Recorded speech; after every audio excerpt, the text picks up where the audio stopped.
Hulk Hogan, c'est le meilleur.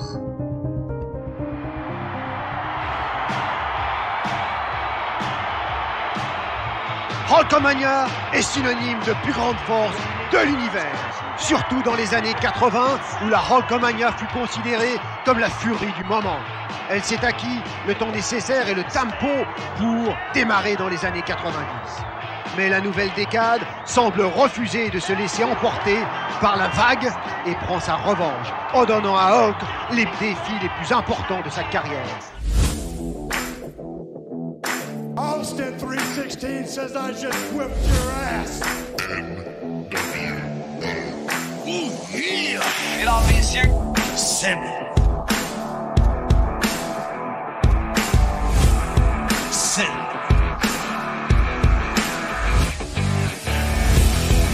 Pour la lutte, le catch, notre passion. WWF, WCW, TOW, TNA, Impact Wrestling. Ici Marc Blondin. Bienvenue dans l'univers du CIM. Depuis 1986, je vous divertis et je continue à le faire. Ici l'incroyable Handsome GM, animateur du CIM.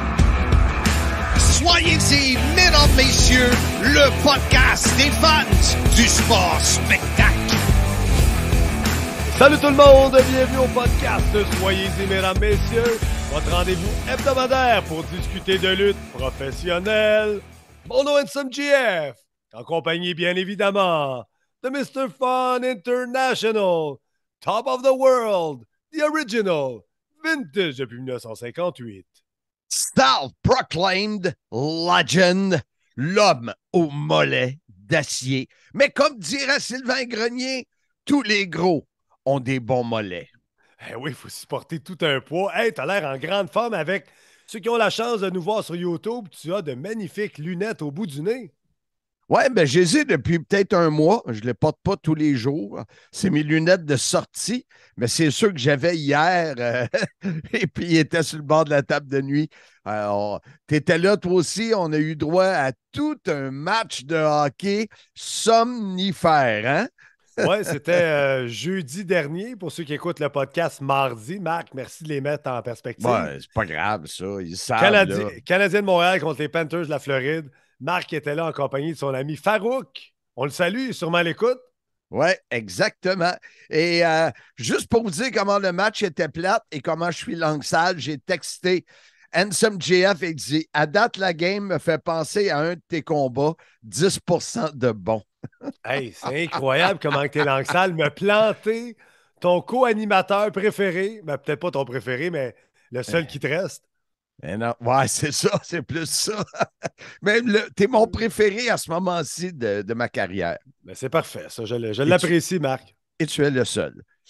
Donc, cette semaine, on parle de la Hulkamania. What you gonna do, brother, when Hulkamania runs wild on you? C'est bien beau que tu t'emballes, mais tu ne suis pas le plan pantoute parce qu'on devait commencer avec les nouvelles à Blondin et tu voulais parler du groupe Facebook. C'est bol. Ben oui, ben vas-y, c'est toi qui devais le partir. Ben non, 3032, 3032, merci, merci, merci. C'est le chiffre, le nombre de membres qu'on a sur le groupe Facebook. Soyez-y, mesdames, messieurs. J'avais envoyé un petit message. Hey, ce serait cool d'atteindre le fameux 3000. Puis en un clin d'œil, il en manquait, on était peut-être à, je sais pas, 2965. Puis en un clin d'œil, bang, 3032. Fait qu'à chaque jour, j'invite 25 personnes depuis des années. Je continue à faire ça tous les matins après mes vœux de bonne fête à tout le monde. Et c'est le fun parce qu'ils participent, ils veulent embarquer, ils veulent être là. D'ailleurs, on en a deux cette semaine, deux membres invités sur le podcast de Hulkamania. Un positif et un négatif. Une vraie batterie de char en hiver. Hey, boy. Hey, Marc, dans les nouvelles à Blondin, parle-moi du livre. Il y a une promotion spéciale. J'ai vu ça passer sur les réseaux sociaux. Oui, pour le temps des fêtes, en décembre, j'ai déjà eu 3-4 demandes. Le livre, je le fais en spécial à 20 avec une lanière et la série des 6 cartes de ma carrière en boni gratuit. Alors, ça se ship bien, ça s'envoie bien par la poste. Alors, j'en ai quelques-uns envoyés en Europe et j'ai eu des demandes aussi. Alors, gênez-vous pas, je veux vraiment garder peut-être juste une cinquantaine de livres, là, fait que j'en ai peut-être un 150, 180 là, mais, À perdre. ouais, à laisser aller. Là. Fait que ça fait. J'ai besoin d'espace dans l'entrepôt de M. Fun. Mes gars me disent ça, c'est personnel, ça ne devrait pas être ici. Mais ils n'ont pas tort. Puis, tu sais, on le dit souvent, tes garçons, c'est les plus talentueux des blondins. Oui, oui, on le dit. On le dit, c'est vrai. Hey, on vient. Ma soeur est bien contente quand tu dis ça. Elle Ta soeur, aussi, c'est une blonde. la pleine de soupe, on la salue, elle est sûrement à Ouais, l'écoute. oui, sûrement. Hey, on revient au sujet du podcast aujourd'hui parce que on a une émission très, très, très, très, très, très, très chargée et on parle de Hulkamania.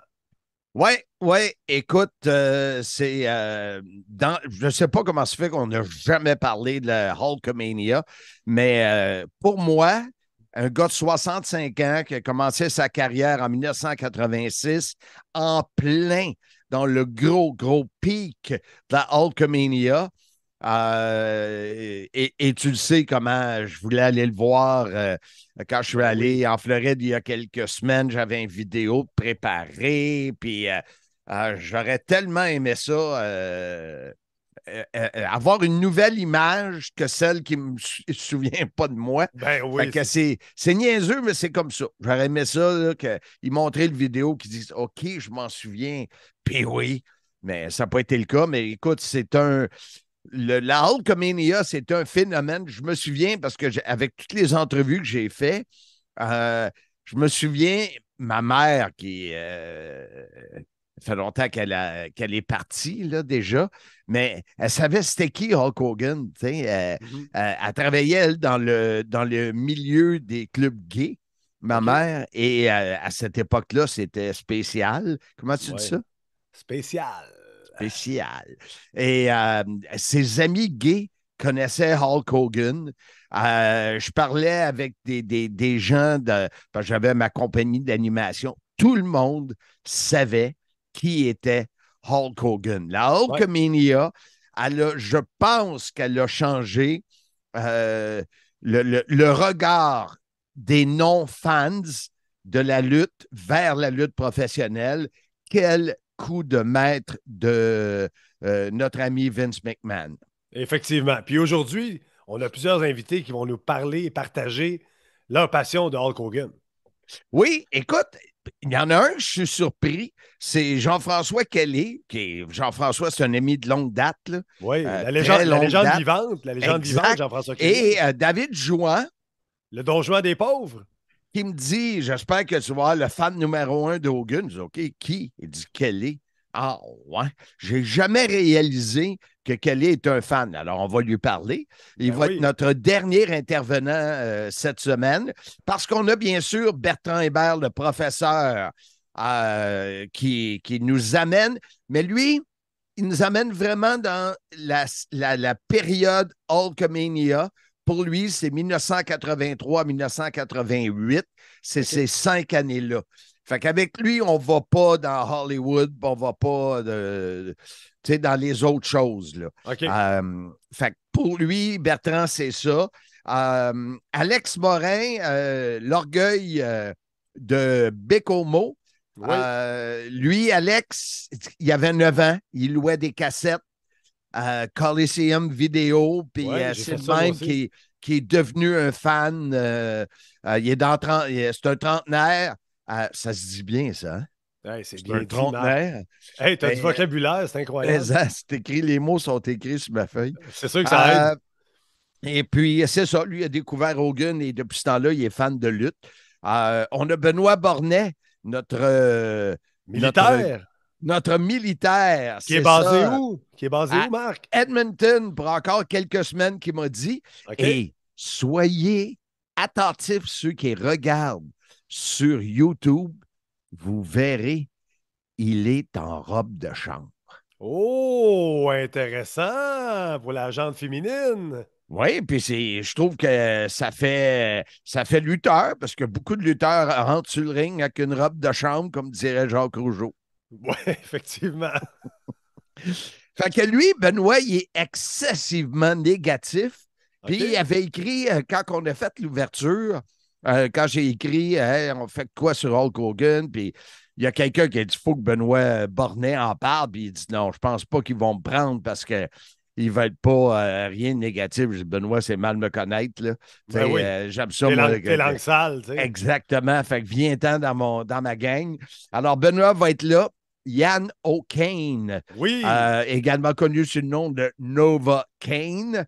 Et parenthèse sur Novocaine, là, dans le Oui. monde de la lutte professionnelle, il faut faire des contacts parce que moi, c'est grâce à Novocaine que j'ai fait mes débuts à la NCW après avoir fait un match avec lui au Festi Beach, à Lac à la Tortue. Donc, les lutteurs à l'écoute, les contacts, c'est super important. Fin de la parenthèse. Oui, et pour ceux qui se posent des questions, il n'est pas parent avec l'autre Kane, là. Boy. Tu m'as laissé finir ma phrase pour continuer avec ça. C'est Ouais, ça que tu avais en tête. Exactement. Wow! Et lui, Yann, c'est un collectionneur, mais toutes les lettres en majuscules de tout ce qui se fait de Hulk Hogan. J'espère, ceux qui écoutent là, sur le balado en audio, arrêtez là, puis allez le voir en vidéo sur YouTube parce qu'il va nous montrer des objets qui sont vraiment très, très rares. Fait que c'est le fun de ceux qui veulent le voir. Alors, c'est ça. Bert, Alex, Yann, Benoît, JF, Kelly. Et toi qui vas nous parler, remémorer ce moment-là que tu as vécu à Toronto. Oui, avec, c'est sûr. que c'est pas exactement la Hulkamania, mais tout ce qui est Hulk Hogan et Hulkamania, et la Hulkamania sera probablement toujours présente. Elle ne finira jamais, cette Hulkamania-là. Alors, veux-tu garder ça? Comme on dit. Qui dit ça, jamais? Jamais. Je te le dis jamais. Mais avant d'aller plus loin, on va mettre la table. The table is putting. Et on va aller écouter la chronique de l'historien, le professeur Bertrand Hébert. On retrouve nul autre que le professeur. Êtes-vous en grève, professeur Bertrand Hébert? Pas de grève pour moi. Non, mais des journées de congé très occupées. Effectivement. Écoute, j'ai hâte de voir ce que tu vas nous apprendre sur la Hulkamania, sur M. Hulk Hogan, Terry de son prénom. J'ai hâte de voir si je vais découvrir des choses que je ne savais pas. Écoute, pour moi, la Hulkamania, puis toi aussi, Marc, tu l'as vécu dans l'aréna. Et c'est un feeling bien particulier que moi, je me souviens. J'étais pas le plus grand fan, moi, de Hulk Hogan, mais c'était vraiment particulier et spécial la quantité de personnes qui se présentaient pour voir Hulk Hogan, mais aussi la réaction qu'il obtenait. Puis souvent avec la même formule. Moi, je me souviens d'avoir vu Hulk Hogan battre Kamala au Forum, être revenu chez moi, puis regarder Saturday Night's Main Event, puis de voir battre King Kong Bundy exactement comme il venait de battre Kamala au Forum. Exactement, même combinaison pour la fin. Pareil. Donc, je veux dire, jusqu'à un certain point, on était à cette espèce de moment charnière entre le combat de lutte, le sport et le moment où on devient un divertissement sportif et que de plus en plus de gens en sont pleinement conscients. Mais il faut se souvenir que la Hulkamania, c'était son bébé à lui qui a commencé avec la AWA suivant Rocky 3. C'est Rocky 3 qui met un peu Hulk Hogan sur la map comme le lutteur. Thunderlips, exactement. Les gens se souviendront peut-être pas, mais Sylvester Stallone était considéré comme le tough des toughs. C'était Rocky. À une époque où il y avait une ligne très mince dans la réalité pour les gens entre le boxeur qu'il était à l'écran dans Rocky et la véritable personne. Donc, le fait d'avoir un lutteur comme Hulk Hogan dans le même ring avec Rocky Balboa, c'était quelque chose. Et ça a fait de lui un step plus loin. Avec la AWA, on va s'obstiner un petit peu sur qui est en charge de faire de l'argent avec les t-shirts. et ce genre d'éléments-là. Donc, quand Vince vient le chercher en 83, on va vraiment mettre toute la vapeur. Puis, on a déjà parlé quand on a parlé de Superstar Billy Graham, quand on a parlé de WrestleMania, Hulk et sa pièce angulaire, c'est le prototype qu'il veut. Il va mettre toute la vapeur comme ça, la WWF et Vince McMahon étaient capables de mettre la vapeur en arrière de quelqu'un. Si Rocky 1 était, si ma mémoire est bonne, 1976, et la AWA, Rocky 3 et 1983, Vince, les dates de... C'est 82, 81 à 83, il est avec AWA. OK. 83, il revient à WWF à temps plein. Je pense que Rocky 3, c'est 82. OK, ça se peut. Ça se peut très bien. Donc, tout ça. Ben, d'ailleurs, il va commencer avec la WWF, avec l'œil du tigre. Les gens se souviendront, du moins les plus anciens, de The Eye of the Tiger. Cherchez ça sur YouTube, sur Spotify ou sur Apple Music. Je veux dire, c'est un classique parmi les classiques et c'était la musique d'origine d'Hulk Hogan à son retour. Donc, il y avait un paquet d'éléments qui se sont enlignés ensemble qui ont fait de Hulk cette super vedette-là. Ensuite, bon, il y a l'explosion du pay-per-view, la télé sur le câble MTV qui va venir mettre Hulk Hogan sur la map.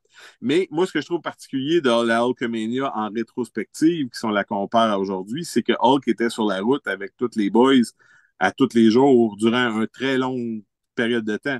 Le premier règne de Hogan est 1474 jours. Je pense que c'est un chiffre qu'on cherche à aller chercher du côté de la WWE. Mais mes petites recherches rapides m'indiquent que Hulk a au moins défendu la ceinture 173 fois durant cette période-là, minimalement, contre une variété d'adversaires, 37 adversaires différents, dont 22 fois contre Mr. Wonderful Paul Orndorff, qui est le record, celui qui a eu le plus de combats de championnat avec Hulk. Donc, c'était quand même quelque chose parce que oui, être champion, c'est une chose, mais le garder en est une autre, comme dirait Dino Bravo à Ricky Martel. Donc, c'est vraiment important, ce fait-là d'être sur la route, de défendre la ceinture tous les jours. C'est une époque très, très particulière pour ça. Charnière entre la lutte pure, la lutte sports entertainment, mais en même temps, cet effet-là d'être sur la route. Et les gens vivaient Hulk Hogan dans leur ville tous les mois. À Montréal, bon, il venait pas à tous les mois dans toutes les villes, mais régulièrement, c'était le gros show quand finalement Hulk était là. À Montréal, on l'a vu avec le Big Boss Man, on l'a vu avec Mr. Perfect, avec Dino Bravo. On en a parlé. Dino, ça a été pour Montréal, ça aurait pu être un combat dont on a parlé pour le stade olympique. Bon, avant la Hulkamania, on se souviendra aussi que Hulk a fait ses dents à Montréal avec des combats avec le Géant Ferré, des combats contre Édouard Carpentier. C'est pas rien. Donc, il y a un lien très, très tissé, serré avec Montréal. D'ailleurs, c'est à Montréal, à son retour à la WWE, qui va avoir cette ovation monstre après WrestleMania et son combat contre le Rock. Donc, c'est pas rien. Il fallait vraiment le vivre dans l'aréna. Moi, je me souviens très bien de cette espèce de ronronnement. En fait, ce que je dirais, les gens qui étaient à Elimination Chamber pour le combat de Sami Zayn contre Roman Reigns, c'était souvent comme ça à toutes les fois que Hulk Hogan défendait la ceinture. C'était une magie. Et moi, je disais à quelqu'un, un de nos invités sur cet épisode-là, même quand j'étais tout seul avec lui, exemple, dans un petit salon au forum pour faire une entrevue, parce que ceux qui voient des entrevues de moi où je suis en tuxedo, ça, c'est, à part les Saturday Night Main Event, c'était enregistré pendant qu'il y avait un combat qui avait lieu au forum sur le ring. Je m'en allais dans la salle, je faisais une entrevue et même il y avait, tu sais, le caméraman, le réalisateur, on était 4-5. Hogan arrivait, là, puis c'était un aura. Je ne suis pas sûr que j'ai déjà revu ça ou ressenti ça dans ma vie.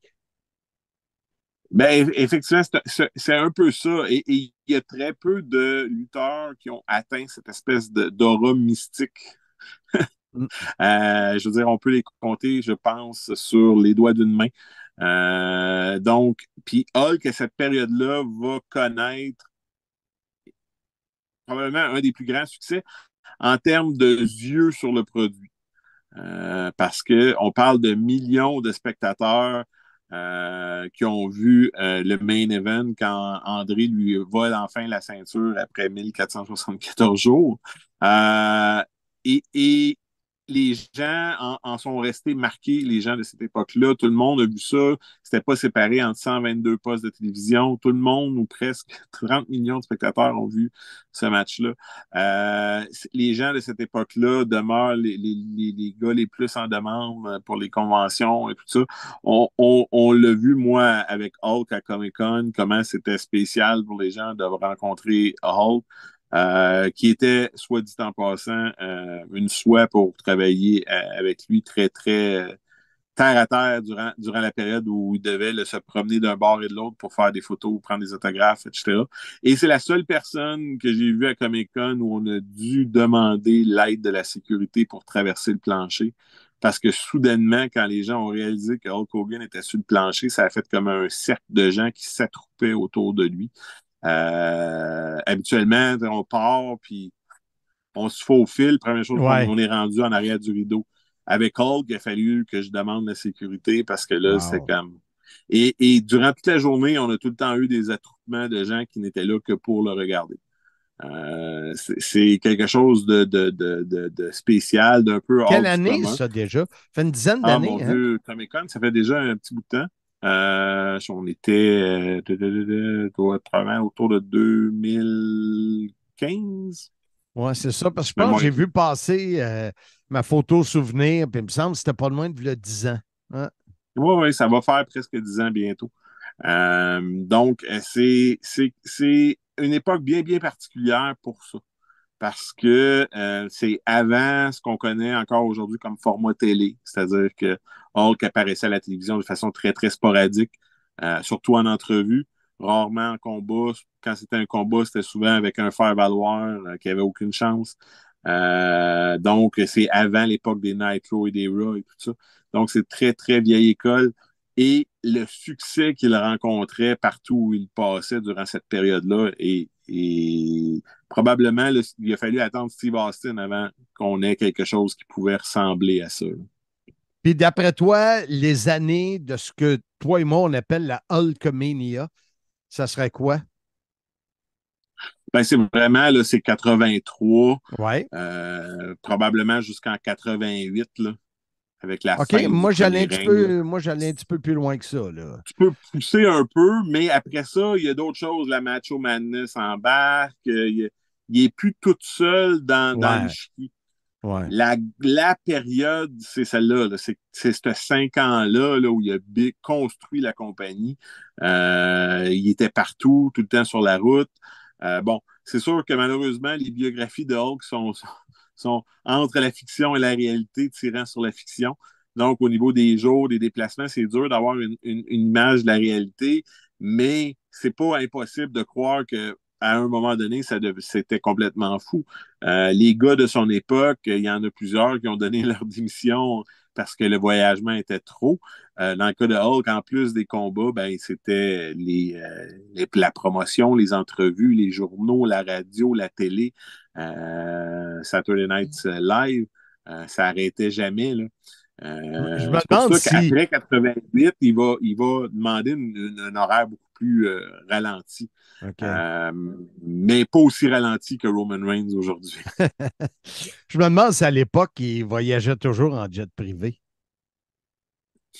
Pas sûr. Probablement pas parce que la compagnie ne possédait pas d'avion privé, mais il y a eu des situations sûrement où on a loué un avion privé pour faciliter ou pour permettre un déplacement quasi impossible dans des délais des compagnies aériennes de monsieur et madame tout le monde. Fait que toi, l'autre portion, plus tard, on parle de Hulk Hogan et on parle pas de Hulkamania du tout, là. Ben, quand Hulkamania is Running Wild, selon moi, c'est 83-88. Mm-hmm. Après ça, ben, la Hulkamania, comme Hulkamania is Forever, qu'ils disent. Ouais. Donc, elle est toujours présente. Elle a pris une pause durant l'époque de Hollywood. Mais ça demeure ancré et les deux sont interreliés. On va parler de la Hulkamania jusqu'à sa mort. On va en parler après sa mort. D'ailleurs, je voyais qu'il y a même en faisant mes petites recherches, j'ai vu que dans les derniers produits dérivés, il y a une variante de marijuana qui est maintenant disponible qui s'appelle la Hulkamania. Ah ben, ah ben. J'en fume pas, mais je l'essayerai. Wow. Hein, qui aurait cru ça en 83? Écoute, comme tu le sais, j'ai visité ces deux boutiques, là, puis et tabarouette, qu'il y en avait du stock. Là. Avoir eu les poches pleines, là, je n'aurais acheté des affaires, laisse-moi te dire ça. Fait qu'écoute, Bertrand, c'était un plaisir de t'entendre nous parler de la Hulkamania. Et on va sans doute se reparler sous peu, mon cher professeur. Avec plaisir. On est de retour au podcast. Soyez-y, mesdames, messieurs. Dans le prochain bloc, Marc, tu as fait appel au groupe Facebook Soyez-y, mesdames, messieurs, pour 2 entrevues fort intéressantes. Oui, comme je le disais tantôt en ouverture, une positive, une négative. Ben, pas les entrevues, mais le sujet. Oui. On va commencer par Alex Morin, un jeune de Bécomo qui nous donne son opinion, son côté, comment il a découvert la lutte grâce à la Hulkamania. Et on va continuer avec Benoît Bornet, notre ami militaire, qui, lui, boy, je pense qu'il se réveille la nuit pour haïr Hulk Hogan. Alors, ça va être bon. Je vous les présente tout de suite. Alex Morin, suivi de Benoît Bornet, tous 2 membres du groupe Soyez-y, mesdames, messieurs. Alors, sur le sim Soyez-y, mesdames, messieurs, on retrouve l'orgueil de Bécomo, Alex Morin, qui ne se ressemble pas suite à la dernière fois. Beaucoup plus de cheveux, beaucoup plus de barbe. Il m'a dit, j'ai mon kit d'hiver. Ah oui, l'hiver est dur sur la Côte-Nord. Il faut trouver une manière de se réchauffer. Mais vous autres, ça n'a pas été drôle. Là. Le lac n'a jamais calé l'été passé. Non, nous autres, on joue au golf avec nos week-ends de skidoo. Eh, boy, c'est incroyable. C'est loin, hein, Bécomo? Nous autres, on est habitués de le faire. Moi, je suis allé aux études à Québec. Puis, tu sais, quand on prend l'avion, on a un bout à faire. Mais c'est sûr que pour quelqu'un qui ne vient pas sur la Côte-Nord souvent, là, le chemin est long. Puis, il y a beaucoup de croches. C'est pas un beau highway comme vers Montréal. Non, hein, j'imagine. Là, ça se peut-tu qu'on t'ait perdu? C'est ça, on parle de Bécomo, comment c'est loin. Puis la voiture. Là, t'es revenu. OK, je suis revenu. C'est le décalage c'est le décalage avec Bécomo. Ça, je suis en train tantôt de faire la joke. Avez-vous le Wi-Fi? Là, je commence à me poser des questions. Écoute, parce Alex. Que ma blonde, elle a voulu prendre le téléphone, là. Fait que c'est encore sur le 56K. Ah, c'est incroyable. Hein? Vous êtes 4 sur la ligne. Quand ça sonne 3 coups, c'est toi, 2 coups. T'as-tu connu ça? T'as pas connu ça, toi? Non, mais je me l'ai fait compter, par exemple. Alex, t'es jeune, toi, t'as quel âge? J'ai 34 ans. Puis tu voulais nous parler de la Hulkamania. Oui, puis ça m'a surpris. Ça m'a surpris. C'est drôle parce que tantôt, j'ai parlé avec David Jouan. Oui. Puis je lui ai demandé qu'il me. Hey, attends un peu. Tu as parlé avec David Jouan, le Don Juan des pauvres. Don Juan des pauvres, bravo! Et oui, puis il m'a uploadé des vieux pay-per-view de la WWF en français, okay. Dont Survivor Series 90 et WrestleMania 7. OK. Et, ce que je me rappelle là, de Hulk Hogan et la Hulkamania, c'est que c'est mes premiers souvenirs en VHS. Moi, là, quand j'étais jeune, on allait dans les super clubs Vidéotron, puis on louait des VHS et les premières cassettes que j'ai louées, c'était Survivor Series 89 et WrestleMania 3. Ah, ça me surprend, ça. On m'a dit que tu étais le type de gars plus d'aller dans la section pour adultes. Ouais, j'y allais, mais mon père me pognait par le chignon et il me ramenait, là. Je ne pouvais pas passer les portes battantes. C'est vrai, les portes battantes ou les rideaux. Incroyable. Pour pas que les jeunes voient les pochettes. Eh ouais, boy. Alors, c'est tes premières images, les premiers souvenirs que tu as de Hulk Hogan et la Hulkamania. Ben, Ouais, c'est puis comme ça que tu as découvert la lutte. c'est pas mal comme ça que j'ai découvert la lutte, parce que j'écoutais la lutte à RDS, là, à la WCW, mais il n'y avait pas beaucoup de VHS à l'époque de la WCW. Fait que quand on allait louer des événements de lutte, c'était souvent des vieils événements de la WWF. Tu sais, moi, là, j'ai comme trippé avec Hulk Hogan parce que c'était, tu sais, pour un jeune en bas de 10 ans, là, Hulk Hogan, c'était le bon qui perdait jamais, prendre les vitamines, s'entraîner fort. Tu sais, ça a été Les tellement prières, les prières. oui, les prières, parce qu'aux États-Unis, les prières, ça a toujours été très important. Ouais, Fait ouais. que ça a été vraiment. C'était comme un super-héros pour moi, là. Même si, moi, je l'ai connu plus là, sur la fin, là, quand il était avec la NWO. De voir Hollywood.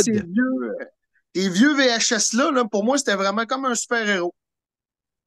Puis c'est ton opinion, penses-tu que, tu vas me dire oui, là, mais à quel point il a pu faire une différence dans la popularité de la lutte? Ben, écoute, tu sais, moi, j'ai lu beaucoup de livres sur la lutte. Tu sais, j'ai lu les ouvrages de Pat Laprade puis de Bertrand Hébert. Puis, tu sais, c'est sûr que c'est indéniable, là. Même s'il y avait des vedettes au Québec, tu sais, il y avait des Rick Martel, Dino Bravo. Quand la WWF est rentrée sur le territoire au Québec, d'avoir Hogan au Forum de Montréal contre Dino Bravo, puis le Macho Man avec ça, c'est sûr que ça a fait taper la lutte vraiment d'un niveau supérieur. Tu sais, moi, comme j'en parlais, là, ce que je me souviens, c'est les non-fans de lutte dans les années 80. Mettons, moi, j'ai commencé à 86. Fait que la période 86-91, dans ces 5 ans-là, je suis parti en 90-91, c'est pas clair. Je suis amnésique, fait que c'est Ah pas oui, évident, c'est ça, comme dit Ansem, ouais. Écoute, le nombre de personnes, quand je leur disais que j'animais de la lutte, c'était indéniable. Ils nommaient Hulk Hogan. Hulk Hogan. Puis, C'est. effectivement, puis après ça, il s'est tourné vers le cinéma. Bon, les films qu'il a faits n'ont peut-être pas été des grands succès, là. Il n'aurait pas gagné d'Oscar, mais tu sais, c'est un peu le précurseur aussi des lutteurs au cinéma. Après ça, on a vu Tu sais Miz, qu'est-ce que je dis de lui, hein? Tu l'as déjà entendu, c'est un agriculteur, lui, Hogan. parce qu'il fait juste des navets. T'es bon, t'es bon! Comment ça connaître tes classiques? mais tu sais, côté lutte, Hulk Hogan, là, ça a été toujours réputé comme étant quelqu'un qui était zéro pin bar. Et Ouais. pourtant, si on va sur YouTube, il a fait des tournées au Japon, Hogan, où il a affronté Antonio Inoki puis une coupe de vedettes au Japon. Et c'est un gars qui était capable de lutter. C'est juste qu'il a adapté son style aux États-Unis. Puis lui, tout ce qu'il voulait, c'était faire des grosses moves, puis là, 1, 2, 3 avec le leg drop, déchirer sa camisole. Puis c'était vraiment pour le show, là. Ouais. Ouais. Écoute, c'est sûr qu'ici, sa carrière aux États-Unis, puis d'ailleurs, son fameux leg drop, il a causé tellement de problèmes encore aujourd'hui de le faire à répétition quand tu fais toujours le même move. Mais c'était son charisme. Absolument. L'aura. Moi, même moi qui, tu sais, dans ce temps-là, je l'ai dit souvent, là, j'avais la tête enflée, puis, tu sais, moi, il y avait moi, puis peut-être en bas de moi, il y avait Dieu le Père, puis les autres, là. J'étais vraiment, comme on dit, fraîchier dans ce temps-là. Et j'étais très, très, très timide devant Hulk Hogan. Ouais. C'est un gars qui amenait cette aura-là. Quand là, il faisait ses entrevues, Hulk Hogan, on aurait dit qu'il était sa coke. Tu sais, des fois, là, il y a comme un dicton, il y a beaucoup de memes sur Internet qui disent, tu sais, que le Macho Man, Hulk Hogan, il faisait le promo, puis il avait de l'air d'être sa dope, mais c'était incroyable comment que les gars étaient crinqués, là. Ouais. Ça top, c'était au fond tout le temps. Il y en a un autre que tu oublies, qui était très crinqué, puis c'était Ultimate Warrior aussi. Oui, lui, puis... Ces trois-là, pas mal plus de problèmes d'attitude probablement qu'Hogan, par exemple. Là, non, mais je parle pour les entrevues, là, l'énergie peut être crinquée, là, les trois, là. Tu sais, je te dirais, Warrior, t'es le premier, Hogan, t'es le deuxième, Macho Man, t'es le troisième, tu sais. Ultimate Warrior, c'était trop. C'était beaucoup trop. Il criait tout le temps. Hogan, il parlait fort. il avait de l'air à crier, mais on comprenait bien ce qu'il disait. Ouais, Macho Man, effectivement, c'était pas toujours comprenable, là. Puis des fois, Macho Man, il baissait beaucoup le ton. Là, son ton faisait comme une vague. Mais c'est sûr que Hogan, moi, c'est les entrevues les plus faciles. Parce que j'avais une phrase à dire, puis lui, il partait, puis that's it, that's all, oublie ça. Là, tu traduiras chez vous, mon grand. T'sais. Quand tu faisais tes entrevues avec lui, avant et après, il était-tu sympathique ou rien pantoute? Ben oui, moi, je me souviens d'avoir jasé de business avec lui, puis de le croiser, puis dans les années de Saturday Night Main Event, ouais. Moi, j'étais toujours avec Mean Gene, puis lui était très ami avec Mean Gene. Fait que, par la force des choses, c'est pour ça que ça m'a vraiment je le répète, mais ça me fait 100 fois, je le dis, mais quand il est venu à Montréal au Comic-Con, puis il ne m'a pas reconnu, ça m'a vraiment blessé et vexé. Parce que, tu sais, on avait travaillé ensemble, puis tu dis, David Jouan, il a fait un montage de moi. Je pense que ça fait 2-3 fois que je le dis pendant cet épisode-là. Là. Il a fait un montage de moi, mes entrevues avec lui, au cas que je le vois en Floride, quand je t'arrive là 2 semaines, pour que j'y monte. Puis David, c'était magicien, là. Il a pris une image de moi en 1986, puis l'image, elle se métamorphose en moi aujourd'hui. Tu sais? Il est incroyable. Il est habile beaucoup avec ça, David. C'est impressionnant. C'est ça. Fait que, ouais, mais écoute, Hogan, tu sais, il y a ses dénigreurs. On a Benoît Bornet, notre chum d'Edmonton, qui n'est pas capable de le sentir et qui le déteste. C'est incroyable. On l'a comme invité sur l'épisode pour plein d'autres choses. Mais, il y a beaucoup de monde qui l'haïssent parce qu'il n'a pas nécessairement donné de chance aux jeunes non plus. Ouais, c'est ça. Des gars comme King, des gars comme Kurt Angle, ils ont fait la job pour les plus jeunes, mais Hogan n'a comme jamais accepté vraiment de passer deuxième ou de donner une chance à un jeune talent. Fait que c'est sûr qu'il peut avoir le go quand même surdimensionné, là, mais est-ce que les gens y reprochent, dans le fond? Oui, mais je te dirais que, tu sais, dans les années 86 à 90, c'était gros, mais c'était quand même nouveau pour lui. Et McMahon prenait beaucoup de place dans sa vie.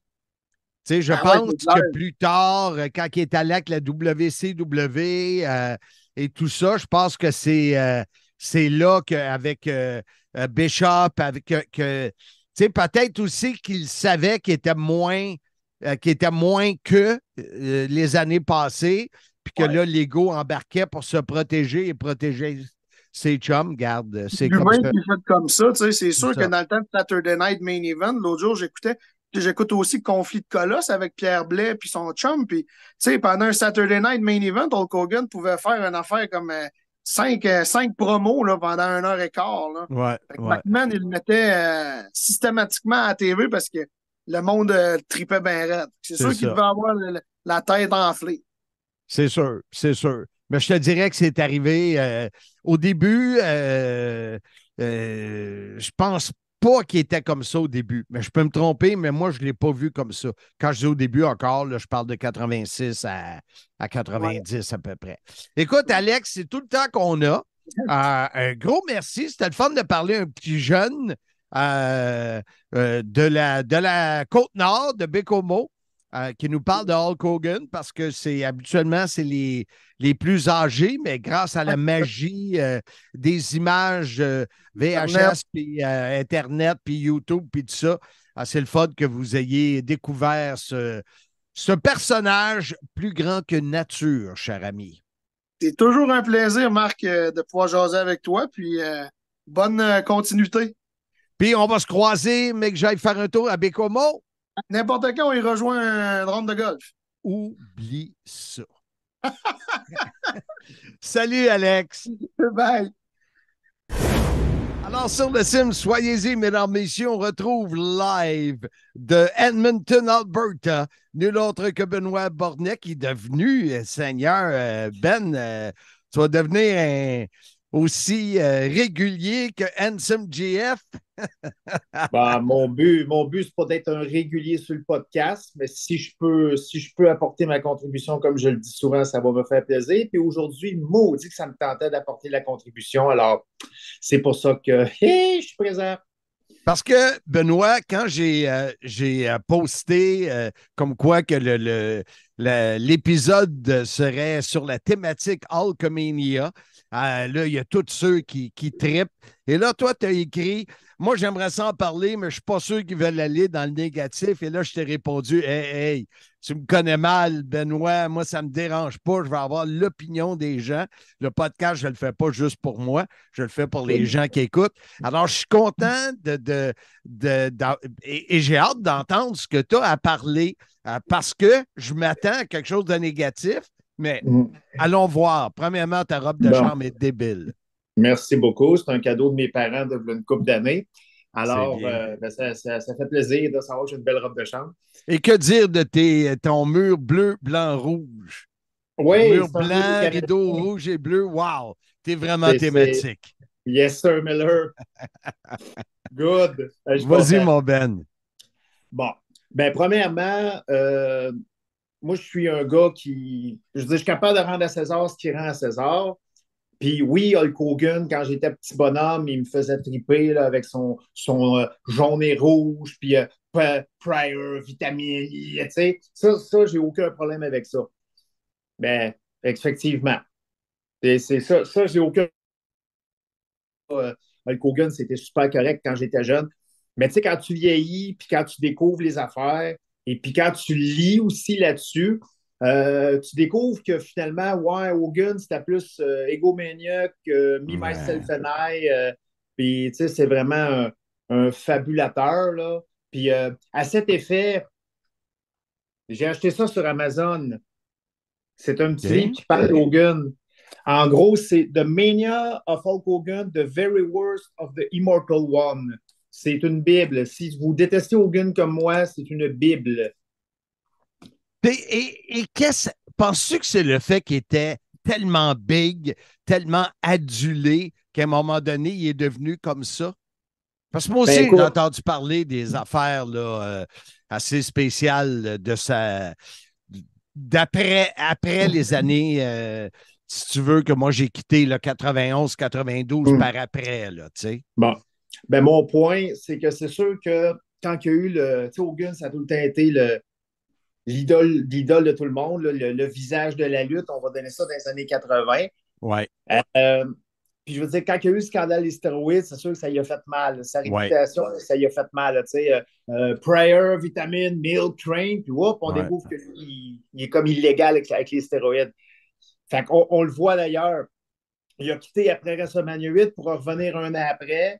Puis, gros de même, avec gros de dit. Même moi, je me rappelle avoir vu WrestleMania 9, puis je le reconnaissais même pas, là. Ouais. Fait que c'est probablement ça qui a donné un coup, mais il a quand même été politicien pour prendre le titre à Yokozuna à WrestleMania 9, puis après ça à Brett, « Thanks, brother, je te remets ça. » Puis Brett, « Maman rappelé, Terry. » Le match était prévu, King of the Ring 93, puis là, non, c'est ce que SummerSlam 93, puis là, non, finalement, Hulk qui perd contre Yoko, tata, puis Brett, pourquoi tu fais ça? Puis, c'est pas lui. Hogan, c'est toujours les autres, c'est jamais de sa faute, là, tu sais. Okay. Puis, ça, c'est juste le screwjob à Bret Hart, là, ça me. En tout cas, ça c'est déjà là, ça me fait passer des dents. C'est Bret qui est mon lutteur préféré, puis, tu sais. Puis WCW, c'était encore pire. C'est moi. Puis là, Bischoff, lui, tu t'en débarrasses, débarrasse-toi-en. Puis on va prendre mes chums à moi, tu sais, les beefcakes. En tout cas, ça, c'est juste pour ça que je déteste Hogan. Puis le fameux Stargate 97, brother, Sting n'a pas de l'air en shape, hein? You know right, Terry, il n'y a pas de l'air en shape. Ouais, on va arranger ça à soir. Puis on connaît l'histoire de Starrcade 97 qui était supposé être le plus grand pay-per-view de l'histoire. Puis c'est tout à cause d'Hogan avec ses politiques puis sa bullshit. Là. Fait que, on peut dire qu'Hogan a tué à WCW. Puis juste ça, là, moi, ça me fait passer des dents. L'as-tu suivi quand il était plus tard à la TNA? Oui, un petit peu. Et puis, au début, j'étais rempli d'enthousiasme parce que j'ai fait, bah, il luttera pas au moins. Ouais. Mais malheureusement, ça recommence encore. Je veux dire, jusqu'à la dernière seconde. Oh, on ne fait pas gagner Bobby Roode, on ne fait pas gagner Bobby Roode, on ne fait pas gagner Bobby Roode. Puis 2 jours après, tu as le tournage de TN Impact. C'est James Storm qui gagne. Puis la semaine d'après, ben, c'est Bobby Roode qui bat James Storm. Fait que là, c'est encore du Hogan tout craché. Là. Ah ouais. Non, c'était. Ah non, c'est. Je repasse à cette époque-là, là, puis je suis nostalgique. C'est enrageant. Puis, oui, je vois ça comment tu pompes, ça en est quasiment drôle. Dis-moi, aujourd'hui, t'es pas plus tempéré, là. Si tu regardes tout, tu aurais la chance d'aller le voir à Edmonton, tu n'y irais pas, je pense. Non, j'ai malheureusement trop d'honneur. Moi, le monde qui ont pitché Hogan toute leur vie, puis là, tout d'un coup, là, que ah, on va voir Hulk Hogan, le plus grand lutteur de l'histoire. Mais 20 ans avant, par exemple, c'était la pire merde au monde. Ça, je critique ce monde-là, fait que je ne deviendrai pas cette personne-là. Ouais. Fait que non. C'est sûr. Personnellement, C'est sûr, Benoît, que tu nous amènes. Et je suis certain qu'il y a plusieurs fans là, qui doivent se dire où c'est qu'il a pris ça. Mais tu as de l'air tellement bien informé. Moi, j'en ai lu dans certains livres et je n'ai entendu parler parce que je l'ai comme un peu suivi en travaillant pour WWF, WCW et TNA. Fait que, on s'est comme un peu. Je te dirais pas qu'il m'a suivi, c'est plus moi qui l'ai suivi. Oui, il t'a même pas reconnu au Comic-Con. Ouais, celle-là, j'ai trouvé dur. D'ailleurs, quand je suis allé la semaine passée à ces 2 magasins, à Orlando et à Clearwater, David Jouan, qui, comme toi, son lutteur préféré est Bret Hart, m'avait fait un petit montage d'1 minute vidéo pour y montrer j'étais qui. Je vais peut-être le mettre dans le visuel du sim parce qu'il avait pris une photo de moi puis il l'avait transformé en vidéo de 1986 à aujourd'hui. Oui. Tu sais? Fait comme de raison, la photo avait élargi, là, mais ça, c'est correct. C'est la vie. Marc, j'ai un souvenir qui vient de popper dans ma tête.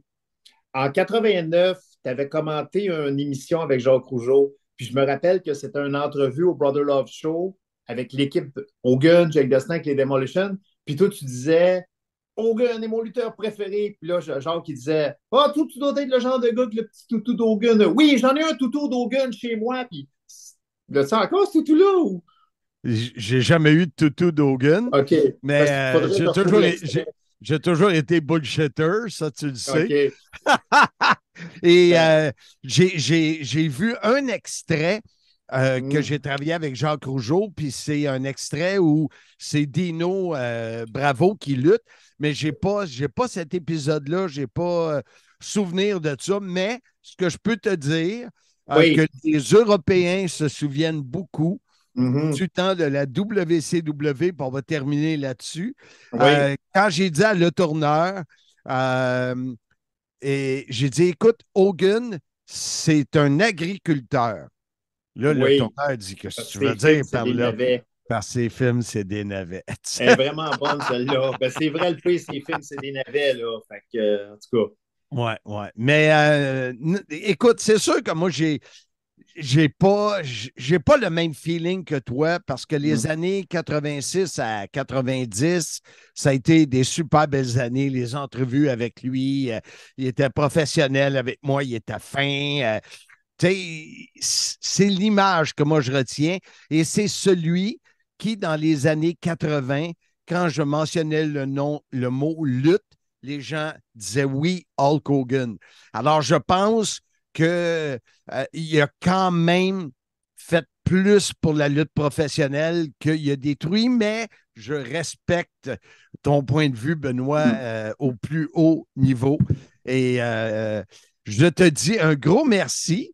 Et je suis content, j'aime ça débattre je trouve que tu as amené de très bons points et je Je sais qu'en arrière, c'était pas toujours drôle. Là, lui et Bischoff, Bischoff, des heures, mais je vais dire. respecter que j'ai juste une minute. Oui, c'est ça. Je te laisse là-dessus. Je te souhaite un bon week-end et on va sûrement. Et gêne-toi pas pour écrire tes commentaires. Puis ça va toujours être un plaisir de te recevoir, mon cher. Avec plaisir, Marc. Et puis, tu nous diras quand l'armée te changera de place, tu nous diras où est-ce que tu vas. Y a-tu beaucoup de neige chez vous à Edmonton? Zéro comme dans Ouellette. Je suis allé voir ton équipe à Tampa Bay. Hein? Oui, je suis allé voir ça. Puis une autre défaite. Bon, OK. Là-dessus, je te dis bye-bye, mon Ben. Merci, Marc. Dans mon livre, La grande histoire de ma petite vie, tu pourras connaître en détail les 6 décennies qui m'ont amené à te jaser chaque semaine via ce podcast. De plus, tu pourras suivre mon évolution de ma naissance à Valleyfield jusqu'à cette fichue pandémie. Avec mon co-auteur Bertrand Hébert, nous avons écrit mon histoire qui devrait t'intéresser. Nous en sommes convaincus. On est de retour sur le CIM numéro 143.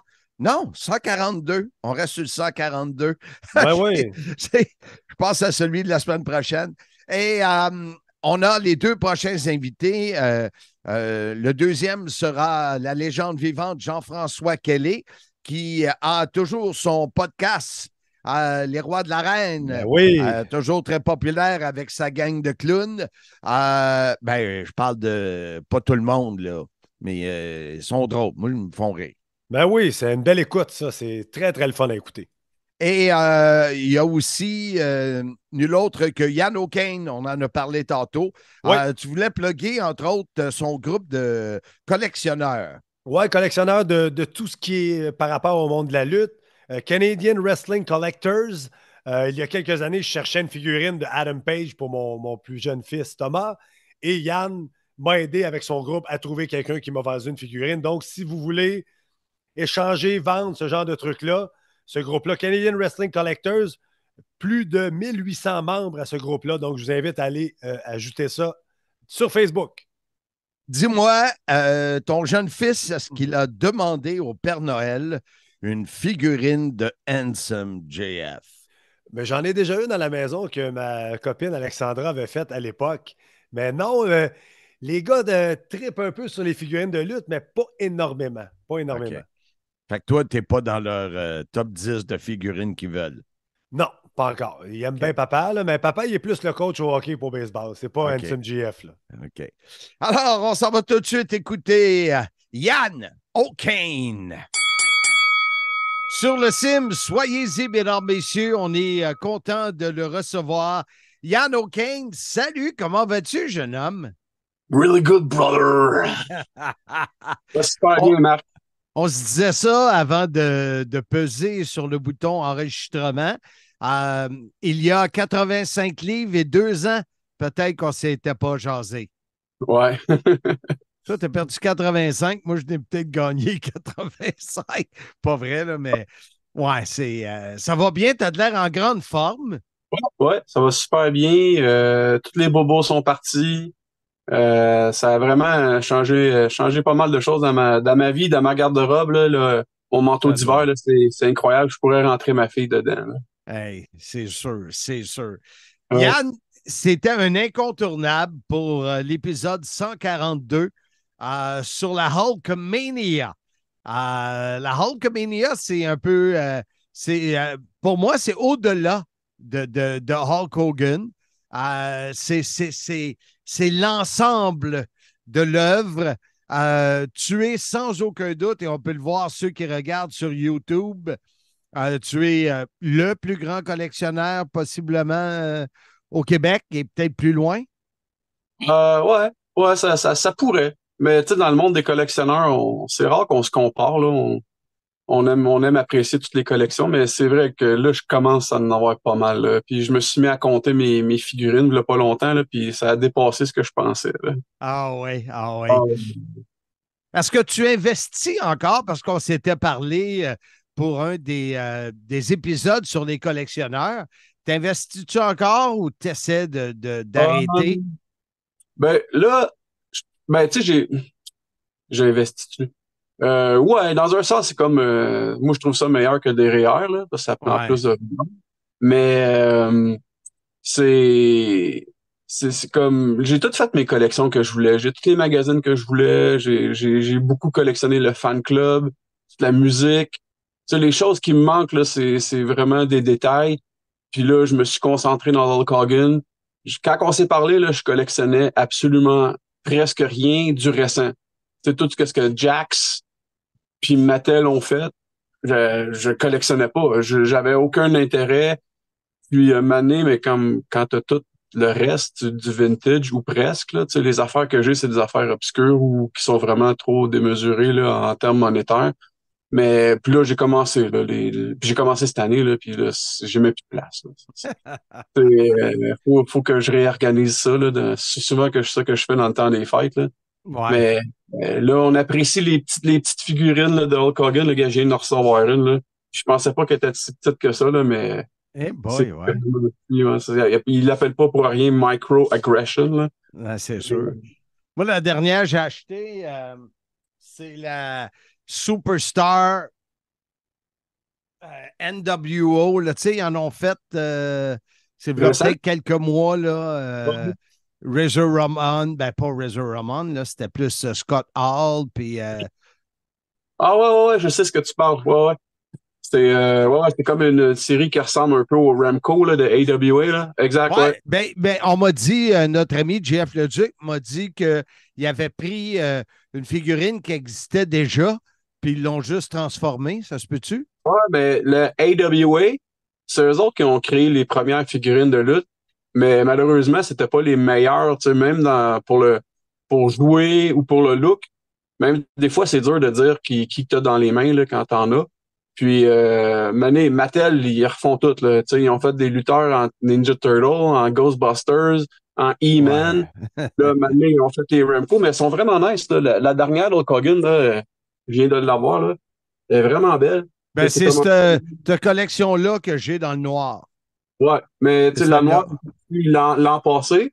Puis cette année, ils ont sorti celle-là. Puis honnêtement, il y en a déjà un autre de sortie. Là. C'est insane. Là.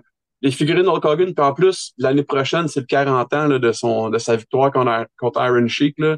Hey dans une entrevue, là, il l'a même dit, là, il dit préparez-vous, là, puis on a vu des previews, là, ça finit plus. Là. Il y a des figurines à chaque mois. Là. J'ai acheté ça la semaine passée. Un nouveau bouteille. C'est Hogan's Beach Club, ça? Ou? Ouais, Hogan's Wrestling Shop qu'il appelle. Ah ouais. Ouais. Écoute, c'est quoi la Hulkamania pour Yano Kane? Ah, c'est ma jeunesse, c'est mon idole, c'est le super-héros, le défenseur de la justice, puis, tu sais, celui qui battait tous les méchants imbattables, là. Puis, je me rappelle encore, là, j'avais, en 89, j'avais 10-11 ans, là, quand que Zeus est arrivé, là, j'en étais terrifié, là.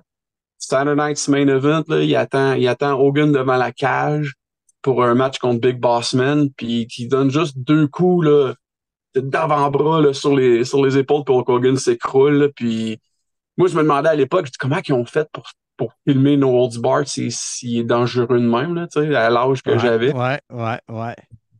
Mais non, c'est ça, c'est l'ultime super-héros en réel, en vrai. C'est comme le Superman de la lutte.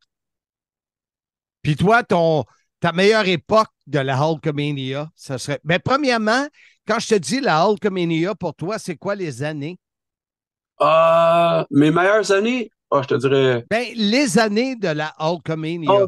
Parce que les gens ont de la misère. Moi, j'ai mon idée, mais je veux savoir la tienne. 88, 89, 90, 91. C'est ces années-là la grosse année. Puis c'est les années aussi, en tant que collectionneur, c'est des grosses années. Là. Surtout 91, là, les produits dérivés, là, il y en a des pelletés. Là. Parce surtout que moi, 86, quand je travaillais là, il était là. 86, 87 aussi, la Hulkamania existait. Là. Elle a commencé après quoi? Après WrestleMania 1? Ben, elle a commencé... elle était là à AWA quand même. Ça s'appelait peut-être pas Hulkamania, mais il y avait la grosse frénésie pour Hulk Hogan au Minnesota. Sauf que, tu sais, Vern Gagné, il était pas... Très marketing. Ouais, c'est ça, mais il était pas... Ouais, tu sais, c'est Hogan qui faisait ses propres T-shirts, là, tu sais, les T-shirts avec les lettres imprimées. Puis, quand il est arrivé à WWF, là, honnêtement, ça l'a pris feu, là, quand Cyndi Lauper puis Mr. T sont arrivés. C'est ça qui a donné le boost, qui l'a fait connaître par tout le monde. Puis moi, même à cette époque-là, j'avais aucune idée, c'était Hulk Hogan, là. J'écoutais même pas la lutte, honnêtement. Ouais. Puis j'ai commencé 87 à peu près, là, je dirais après la victoire contre André à WrestleMania 3 dans ce bout-là. Mais c'était encore vague, là. Mais je me rappelle encore de Main Event, quand André a battu Hogan avec les deux arbitres jumeaux, là. C'est vraiment, c'est comme là, le pic. Earl Hebner puis son frère. Là. Dave, ouais. Dave, puis ouais. ça, c'est un des... À ce jour, je pense encore, c'est un des émissions des plus regardées, là, ever, là. C'était un samedi soir, là, puis je pense que c'est le 5 février 88, si je me trompe pas, là. Puis Thunder Lips là-dedans. Thunder Lips, c'est aussi, ça l'a fait connaître aussi à cause de... T'as pas de l'air convaincu? C'est sûr que ça a eu un impact, mais je pense que ça a eu un impact avec le recul. Mais, tu sais, maintenant, on l'entend plus, là, mais à WWF, il y avait Eye of the Tiger quand il rentrait au ring. OK. Parce que si tu écoutes la version broadcast de WrestleMania 1, là, c'est Eye of the Tiger qui joue. Okay. Mais sur les Coliseum vidéo ou sur le network, ils ont tout changé, là. C'est Real American, ou j'ai des versions là, que j'ai, là, c'est une chanson générique, là. Mais à l'époque, c'était Eye of the Tiger, parce que dans l'aréna, il était pas obligé de payer des droits, mais pour le releaser par VHS ou Beta à l'époque, là, et pour éviter de payer des droits. Puis là, quand que Real American a pogné ben gros avec lui, là, ils ont tout dubbé toutes les tapes. Là. Je sais pas jusqu'à quelle époque il a utilisé Eye of the Tiger, là, mais c'est vrai, t'as raison, pareil, que ça a eu un impact. C'est sûr. Rocky, c'était une franchise qui était hyper, hyper populaire, surtout à l'extérieur des gens de la lutte. Tu sais, c'était...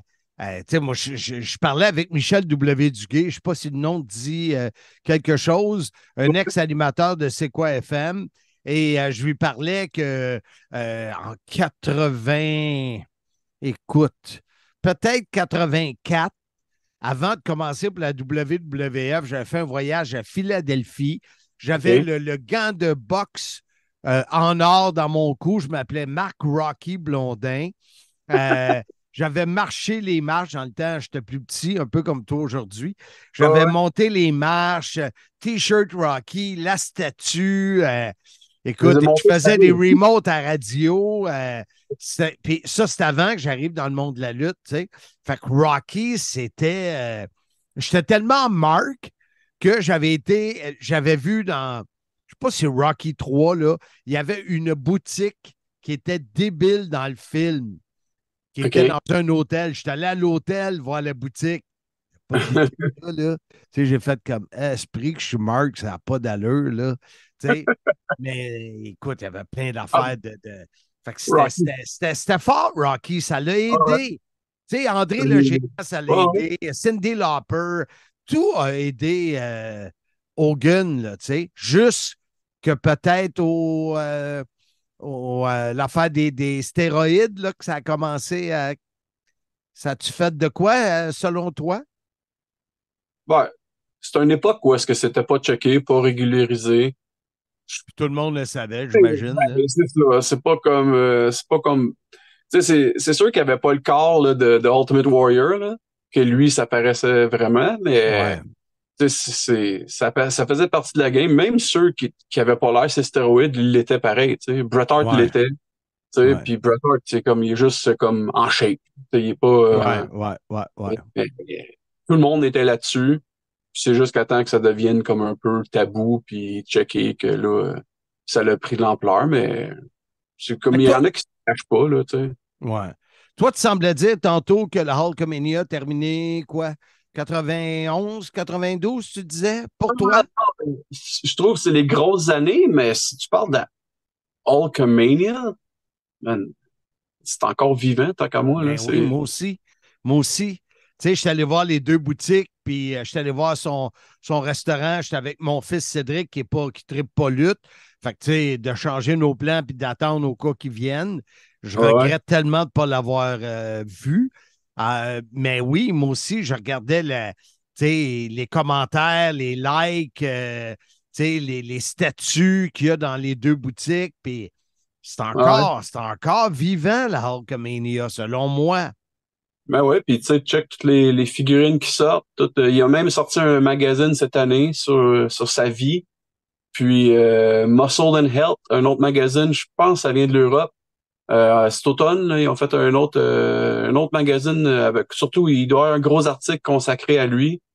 Puis non, malgré tous les scandales ou toutes les accusations, je pense que son nom est encore comme important dans le monde de la lutte. Puis c'est encore plus grand que nature dans un sens, là. Pour Ian O'Kane, Hollywood Hogan, c'est quoi? C'est the best heel of all time. Ah oui, fait que ça aussi, t'es acheteur. Ah ouais. Puis, je suis acheteur, mais encore plus maintenant, quand tu regardes ce qu'il faisait. Ouais. Que tu regardes les Nitro de 97, 98.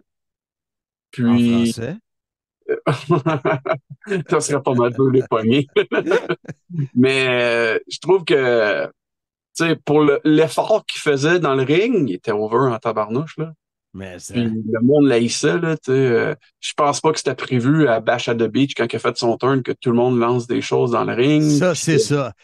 Mean Gene, il capote dans le ring, là. C'est incroyable la réaction des gens, là, tu sais. Est-ce que pour toi, il y a quand même, parce qu'on a eu, ou on va avoir sur le podcast, un membre du groupe Soyez-y, mesdames, messieurs, Benoît Bornet, un membre de l'armée canadienne qui, lui, ne peut pas blairer Hogan. Il le déteste à s'en confesser.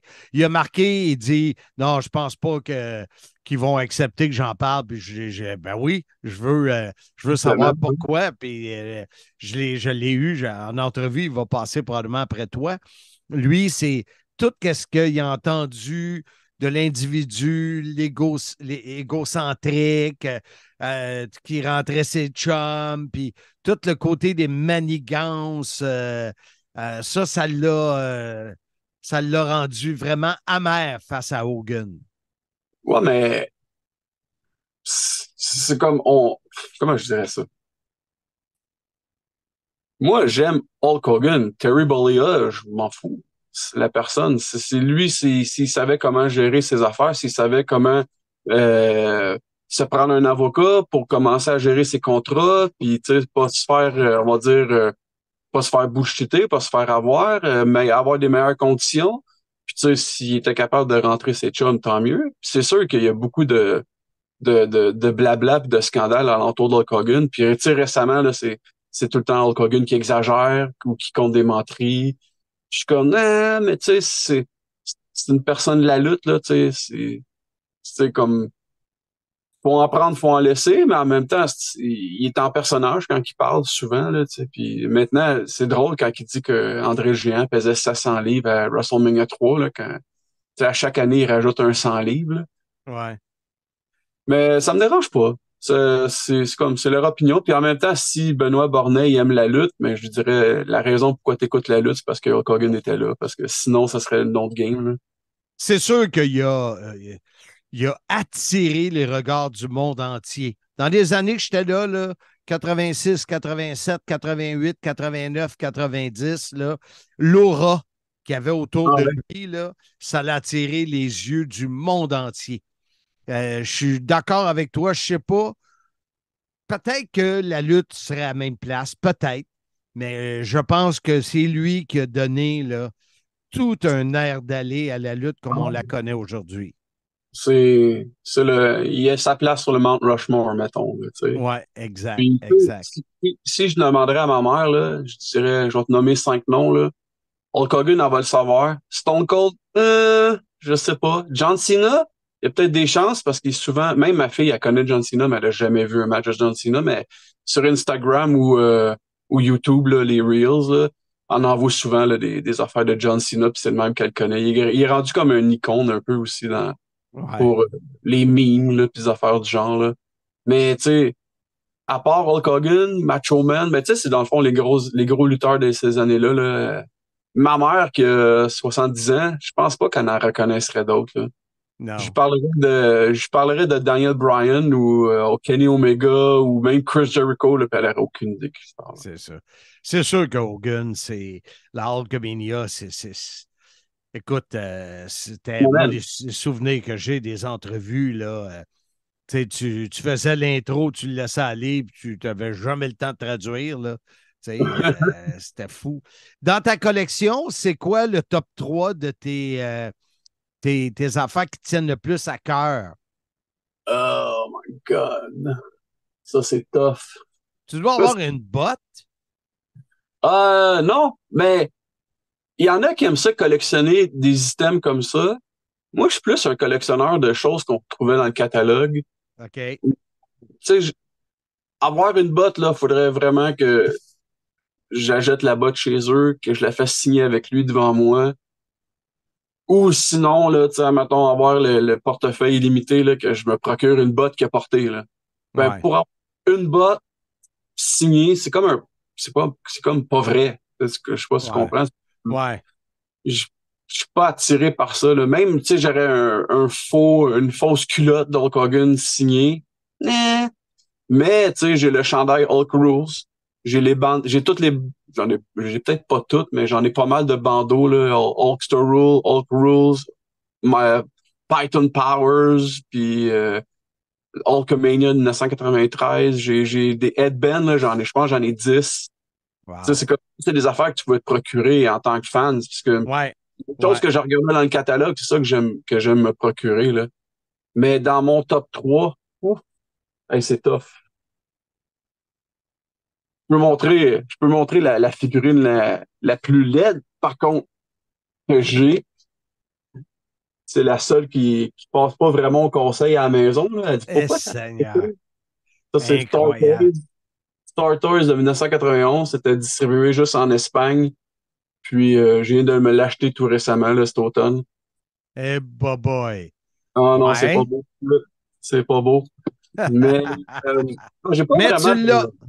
Ah ouais, ça l'apprend. Ça prend tout. Exact. Mais, j'ai pas vraiment d'objet préféré d'Hulk Hogan. C'est dur à dire, là. Des fois, ce que j'aime, c'est que quand t'es le seul à l'avoir. Ouais. Et j'ai un sleeping bag, là. Si tu me permets, je vais aller le chercher. Ben oui. En 1991, ils ont fait un gros sleeping bag de grandeur nature pour un enfant.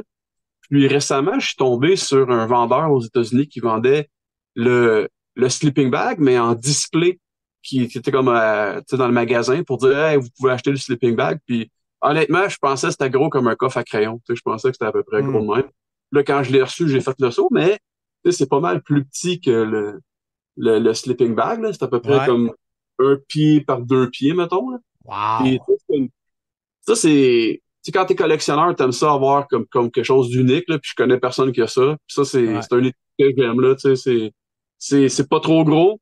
Tu sais, le sleeping bag, là, tu sais, honnêtement, je pourrais l'acheter pour 25 US, peut-être. Le vrai. Mais j'aime autant avoir ça là parce que je peux le mettre dans ma... Tu sais, puis je peux le... Tu sais, c'est comme j'aime beaucoup le poster qui est juste là. Ouais. Lui, c'est 1988 tout craché. Puis ça, c'est un item, là, c'est comme... Ouais, c'est pas... Tu sais, je pourrais pas dire que c'est dans mon top 3, mais c'est un item que, genre, je pourrais pas me passer, là. Même la robe Hulk Rules qui est à côté, c'est une robe d'enfant. Puis j'ai jamais vu personne d'autre avec ça. Puis c'est comme... Puis ça, j'ai jamais vu dans un catalogue, mais je sais que c'est de l'époque. C'était des choses peut-être vendues, genre, au Walmart ou Zellers à l'époque, là. Eh, boy. Moi, j'ai acheté le bandeau jaune autographié par Hogan. Là-bas, je vais avoir un souvenir. J'ai acheté une photo pour notre ami David Jouan, celui qui travaille sur mon podcast. Là, Il vient de la France, lui, right? Ouais. autographié par Hogan, la photo avec le géant. Nice. Écoute, si j'avais eu 10 000, 20 000, j'aurais pu dépenser 20 000. Ouais, C'était fou. Il y a une époque que Hulk Hogan chargeait, on va dire, des peanuts. Pour Hulk Hogan, il chargeait des peanuts, ça coûtait pas tant cher que ça, puis tu pouvais avoir sa signature facilement. Puis à un moment donné, je pense on va dire, il y a eu un déclic qui s'est réveillé, là, puis il disait, hey, c'est moi le top, là-dedans. Là, maintenant, c'est très cher, là, puis c'est quasiment, tu veux marquer Hulk Hogan, OK, ça coûte X, mais là, tu veux marquer Hall of Fame telle année, ça coûte plus, puis même Ric Flair est rendu pareil, là. Si tu veux marquer True Boy, c'est quasiment tant par la lettre de plus, là, c'est fou. Les gars, ils ont tellement travaillé pour ça, puis, tu sais, je pense qu'ils méritent un peu le mot, là. Yann O'Kane, ce fut un plaisir de t'avoir avec nous sur le Sim. Épisode 142, j'en reviens pas comment ça passe vite. Merci beaucoup, puis au plaisir de te croiser à quelque part, jeune homme. Ben, merci à toi, Marc, puis moi aussi, j'ai hâte de te revoir. Attention à toi, merci encore. Yes. Alors, vous reconnaissez ce visage de jeune adolescent? Oui, tout à fait. Aucune ride, hein? Non, mais c'est vrai, toi, quand je vois ta face avec un petit peu, tu vieillis, j'ai toujours comme un choc, parce que dans ma tête, t'étais un jeune de 11-12 ans, t'étais épais comme un jeune ado. Ouais, c'est sûr et certain, mais il ne faut pas vieillir, Marc. Toi, là, quand je te vois, je te considère comme un adolescent de 17 ans, là, rebelle, là, mais quand même, ça fait 15 ans que tu fais partie de la FADOC. Donc, c'est ça qui est intriguant en même temps. Là. Rebelle et enrobé. Donc, ça pourrait être le slogan d'un chocolat, finalement. Oui, exact. Écoute, David Jouan, qu'on appelle le Don Juan des pauvres, quand il m'a dit « J'espère que tu vas avoir pour le podcast 142 sur la Hulkamania le plus grand fan de Hulk Hogan. » J'ai dit « Parle de qui? » Là, il m'a dit « Jean-François Kelly. » J'ai fait « Ben voyons donc, je connais Jean-François depuis je ne sais pas combien de décennies. Puis dans ma tête, tu n'as jamais été hyper grand fan? C'est parce qu'on n'avait pas parlé ou c'est pas vrai? Ou... Ben oui, c'est tout à fait vrai. D'après moi, on en a parlé, on n'a pas le choix, mais peut-être que tu t'en es pas rendu compte en même temps. David Jouan, je le sais. David Jouan, de son côté, lui, c'est un très grand Kelly maniac. Là. Donc, j'essaie de poursuivre la lignée de Hulk Hogan, justement. OK. Ben, j'ai vu ça par les photos là, que tu mets sur tes réseaux. Wow, tu y ressembles, c'est fou. Malade. C'est malade. Écoute, tu le sais que des fois, moi, j'oublie des choses. D'ailleurs, je vais probablement changer le titre du podcast de Soyez-y, mesdames, messieurs, à la suggestion de Handsome JF pour Amnésie pour amnésique. Amnésie, mesdames, messieurs. C'est très bon. Handsome JF, 100% d'accord. Ouais, c'est ça. Fait qu'écoute, ça part de où cet engouement-là pour Terry, la Hulkamania? Ouais, mais moi, je ne l'ai jamais appelé Terry parce qu'il faut séparer l'homme du personnage aussi en même temps. On peut être d'accord ou pas, qu'est-ce qui se passe dans sa vie privée. Personne n'est d'accord envers des commentaires qu'il fait avec un vidéo caché dans une scène plus personnelle. Ça, c'est évident, personne n'est d'accord. Donc, il faut séparer la personne Terry du personnage Hulk Hogan. Je vais être clair là-dessus. Mais je vais revenir à une ancienne histoire que j'avais racontée ici même au Sim. Ça fait quand même au-dessus d'un an, peut-être un an et demi. Moi, le premier lutteur que j'ai vu vraiment, c'est Hulk Hogan. Je suis allé au club vidéo qui s'appelait le Club Vidéo Fantastique. Sherbrooke-Est, L'Angelier à Montréal. Le propriétaire, c'était M. Tousillan. Je le salue d'ailleurs. Il est sûrement à l'écoute, mais allez-y pas, c'est fermé. C'est fermé, tout à fait. Donc, le dernier club vidéo à Montréal vient juste de fermer. Donc, c'est le club vidéo fantastique. Et mon père, pour faire un peu de variété dans mon écoute, m'a dit, est allé dans la section sportive, au lieu de louer un film, m'a dit, peut-être qu'il serait intéressé à la lutte. On a loué la vidéocassette qui s'appelait Hulkamania Volume 1. Donc, avec Hulkamania Volume 1, j'ai automatiquement accroché à la lutte. Donc, avant, tu savais pas c'était quoi? Je savais pas que ça existait. C'était une cassette, évidemment, doublée en français. Donc, je ne me rappelle pas c'était qui le narrateur en français, mais c'était vraiment quelqu'un qui m'a fait accrocher à la Hulkamania, puis à Hulk Hogan en tant que tel, un personnage surnaturel, pendant que j'étais un grand fan très, très jeune de Superman et des super-héros comme ça. Mais Hulk Hogan était à la lutte un super-héros, tout comme Superman l'était dans les films. Donc, c'est ça qui me fait accrocher au personnage. C'est pas un combat en particulier, c'est son aura, son charisme, tout ce qu'il dégage, là. Donc, Hogan, quand on le regarde visuellement, il y a certains défauts. C'est un monsieur qui perdait ses cheveux jeune, mais tellement charismatique que personne ne s'en rendait compte. Tout le monde voulait voir Hulk Hogan malgré ses défauts physiques, tellement qu'il dégageait un charisme incroyable. C'est ça que c'est grâce à ça, grâce à son côté super-héros, charismatique, du divertissement et le fait qu'il était ultra rapide sur un ring de lutte, parce qu'on s'entend, à WWF, c'était pas l'homme qui tenait le plus de mouvement sur un ring, il était pas très diversifié, sauf qu'au final, tout ce qu'il faisait, c'était ultra rapide, c'était style héroïque pour un jeune comme moi, je l'étais à l'époque. Et le fait qui finissent ses combats, 3 coups de poing, la grosse botte, la descente de la cuisse. C'était spectaculaire pour moi. Je m'attendais au Hulk Cup, le fait qu'il se réveille durant un combat. Puis ça, c'était en visionnant uniquement la première vidéocassette. J'en parle aujourd'hui parce que j'ai un très bon souvenir de ça, que c'est grâce à Hulk Hogan, grâce à mon père qui m'a fait louer la cassette Hulkamania Volume 1 en français, que j'ai accroché vraiment à Hulk Hogan. Est venu ensuite le combat contre Andre the Giant, est venu ensuite des combats peut-être un peu moins populaires contre Sergeant Slaughter, mais Sid Vicious. Mais moi, je les ai toutes adoré ces combats-là. Puis j'ai adoré spécialement Ultimate Warrior contre Hulk Hogan. On dirait qu'il y avait tout le temps quelque chose de différent pour moi, un jeune à l'époque, pour me faire accrocher à Hulk Hogan. Puis quand j'étais moins accroché, ben, il a quitté la WWF. Donc, entre WrestleMania 10 et entre WrestleMania 9 et WrestleMania 10, au King of the Ring, il a perdu contre Yokozuna, King of the Ring 1993.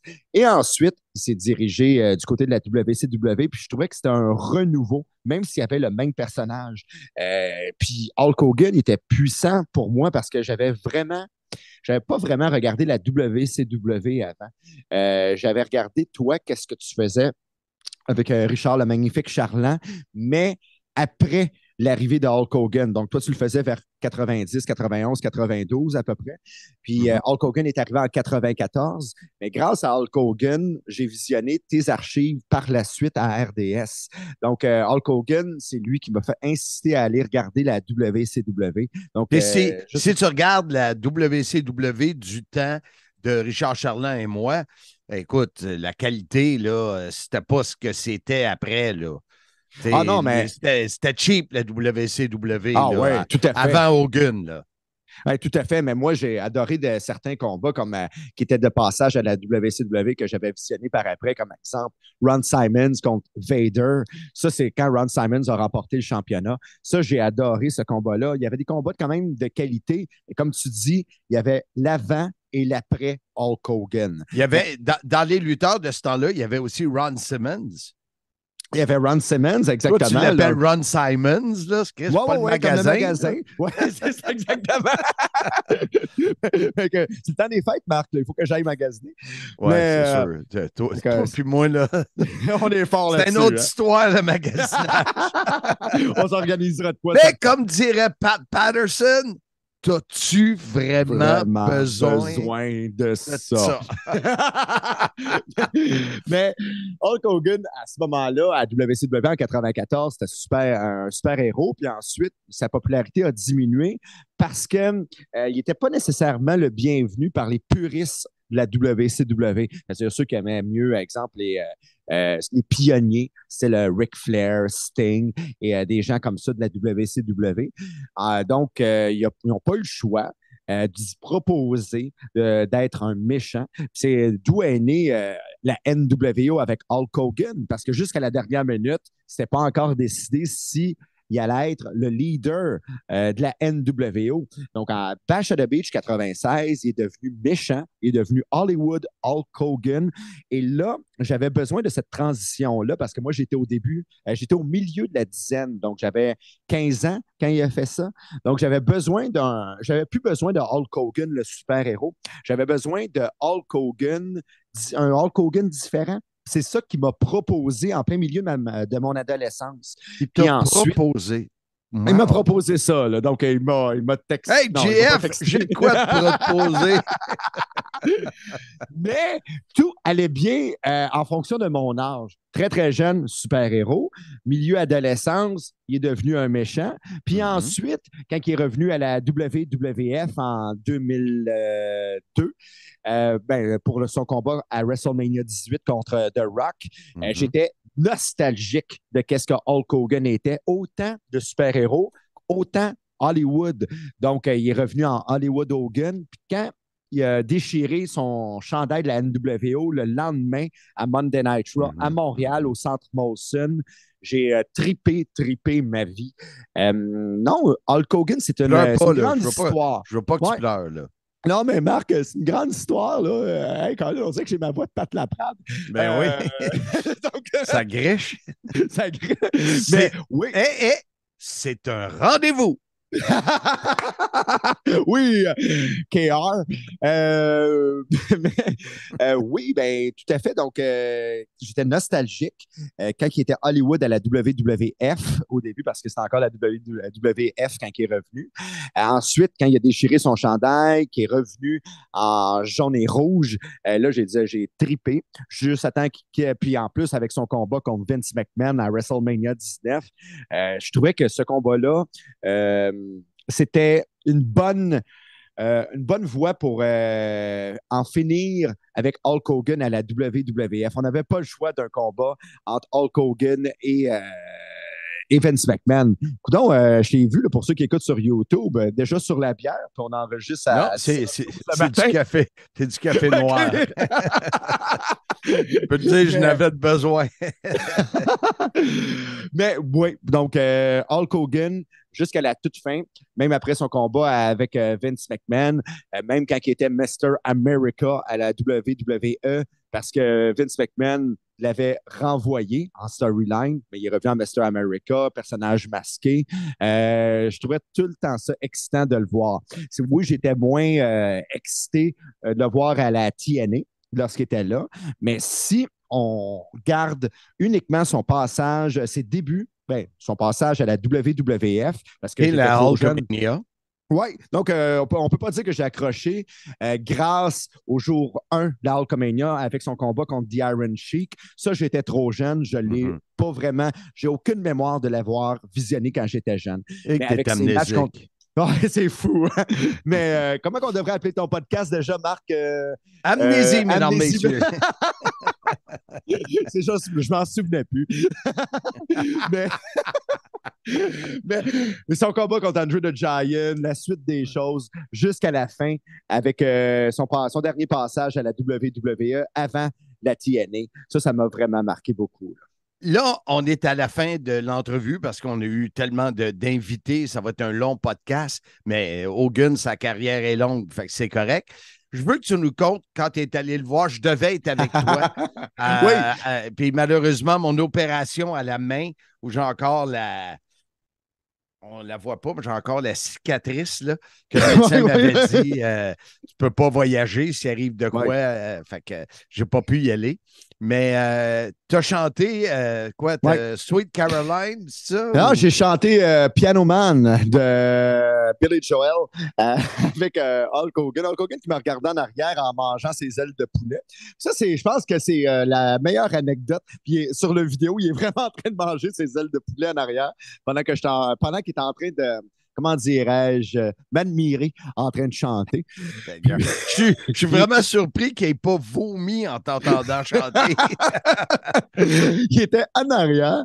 Puis à un moment donné, ça c'est la meilleure anecdote de PCO, il me le rappelle à chaque fois depuis que je suis allé chanter au karaoké avec Hulk Hogan. On était vraiment là, à la même table. On était un en face de l'autre, là. Donc, on était privilégiés. Là. Donc, on avait des belles interactions avec Hulk Hogan pendant que tout le monde était tassé plus en arrière. Nous, on était privilégiés, on était à la même table qu'Hulk Hogan, juste en face de lui en plus. Puis souvent, ben, je prenais des vidéos avec mon cellulaire pour le filmer. Puis, à un moment donné, il mange ses ailes de poulet. Puis, je dis, c'est ça! Mange donc, maudit cochon! Puis, puis CEO, depuis ce temps-là, il dit, ah ben là, franchement, Jean-François, le plus grand lutteur de la planète, tu l'as insulté comme ça. Là. Puis, c'est une belle preuve aussi qu'Hulk Hogan, je comprends pas le français. Je comprends pas le français. Oui, mais aussi en même temps, quand j'étais jeune, tout était doublé.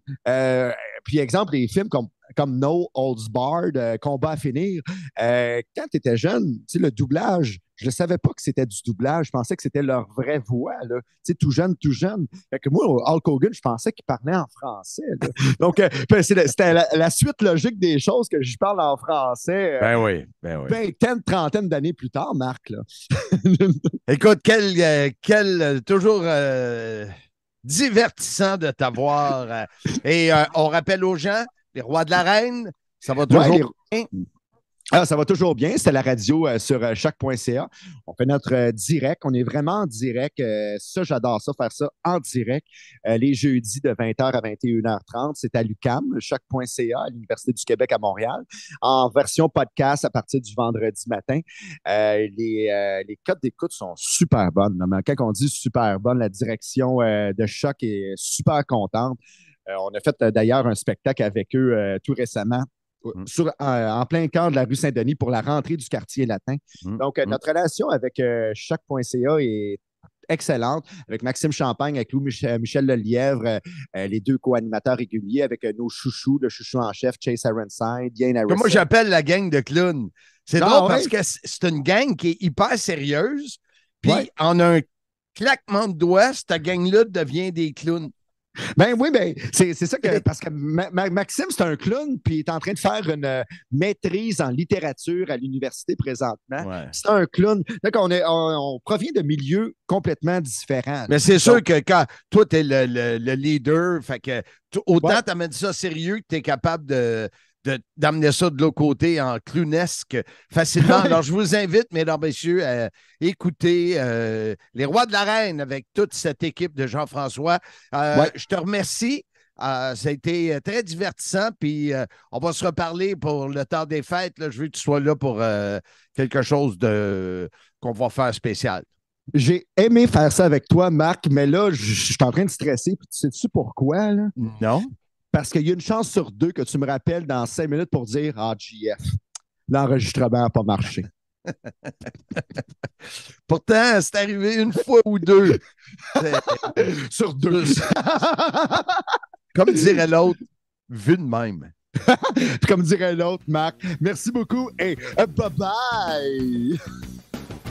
Le monde de Monsieur Fun est disponible. Animateur, DJ, thématique et plus. Visitez monsieurfun.com, mfun.com ou le 1-800-665-3386. On est déjà rendu à la conclusion de notre podcast 142 sur la Hulkmania. Ça passe vite. Oui. Et avant d'aller du côté de notre segment multiverse présenté par notre ami Max Bacon, je voulais avoir ton fameux souvenir, l'image que tu as de Hulkmania pour toi ou de Hulk Hogan? Moi, c'est le match Hogan contre Rock à WrestleMania à Toronto, au Skydome, où j'étais présent en compagnie de Kevin Owens. C'est toujours bon à plugger, qui était Kevin Steen à l'époque. On était là-bas, puis on ne savait pas à quoi s'attendre de ce match-là. On se disait, ouais, je ne suis pas sûr que ça va être bon. On n'avait pas beaucoup d'attentes. Et c'était le quart de finale. C'était même pas la finale, c'était juste le quart de finale. Et dès que Rock et Hogan sont sortis, la réaction de la foule, l'ambiance qu'il y avait, on a crié comme des fous. On avait la chair de poule. The chair de poule! Kevin en avait mal à la tête, tellement on a crié, tellement on a aimé ce match-là. Et pour moi, c'est un des meilleurs matchs auxquels j'ai assisté en personne. au niveau histoire, au niveau ambiance. C'est sûr, quand tu t'attardes à la lutte, c'est peut-être pas le meilleur match de lutte que j'ai vu en personne. Le meilleur match de lutte que j'ai vu en personne, c'est arrivé au dernier spectacle d'Impact Wrestling qu'on a fait ensemble. Will Ospreay contre Mike Bailey. C'est le meilleur match de lutte que j'ai vu dans ma vie. Mais au niveau histoire, au niveau ambiance, avec la foule, c'était plein. C'était Hogan Rock au Skydome à WrestleMania. Et c'est la veille de cette ovation monstre à Montréal. C'est ça. Qui avait tout chamboulé un peu les plans de WWE à ce moment-là. Hogan était méchant. Avec la réaction qu'ils ont eue, ils l'ont tranquillement tourné vers les gentils. Donc, tu sais, on a eu un épisode là-dessus, mais l'influence de la foule a pris tout son sens avec Hulk Hogan. Puis toi, Marc, ton meilleur souvenir de Hulk Hogan, toi qui l'as côtoyé, même s'il ne se rappelle pas de toi. Ouais. Écoute, l'image pour cet épisode-là, parce que j'ai eu différentes rencontres et des fois où on était ensemble, mais l'image, et je ne sais même pas si j'en ai parlé dans toutes les entrevues, mais je vais le redire à la fin. Quand on faisait une entrevue, c'était des cages ou c'était des petits locaux comme au forum, pendant qu'il y avait un combat, mettons, Pat Patterson venait me chercher, ben, il envoyait quelqu'un me chercher pour faire une entrevue pendant qu'il y avait un combat qui se passait. Mais la seconde que Hulk Hogan entrait dans, appelons-le, la salle d'entrevue, c'est quelque chose que je pense que je ne reverrai jamais. Je ne ressentirai jamais. C'est le silence, le respect de tout le monde qui le voit arriver. Les discussions cessaient systématiquement. L'aura qu'il y avait, la pression sur moi de ne pas m'enfarger dans mes mots. C'est clair. Écoute, c'est indescriptible. Tu sais, j'essaie de trouver des mots, là, puis le monde doit le sentir que je n'ai pas les mots pour le décrire, mais c'était plus grand que nature. Exactement. Puis il ne faisait rien, là. Il rentrait pour faire une entrevue. Mais c'était ça, la Hulkamania, dans les années qu'on a parlé, là, les années 83-88. Moi, j'ai vécu 86, 87, 88 avec les main events et tout le kit. Là. Mais c'est ça. Moi, c'est l'aura. C'est c'est quelque chose que j'ai jamais ressenti. Je pense que c'est assez clair de même. Là. Hey, je te pose une question, le parenthèse par rapport à Hogan. As-tu déjà eu la chance de prendre une bière avec lui après un spectacle au bar? Non. As-tu déjà eu non, jamais? Non. OK. Non, on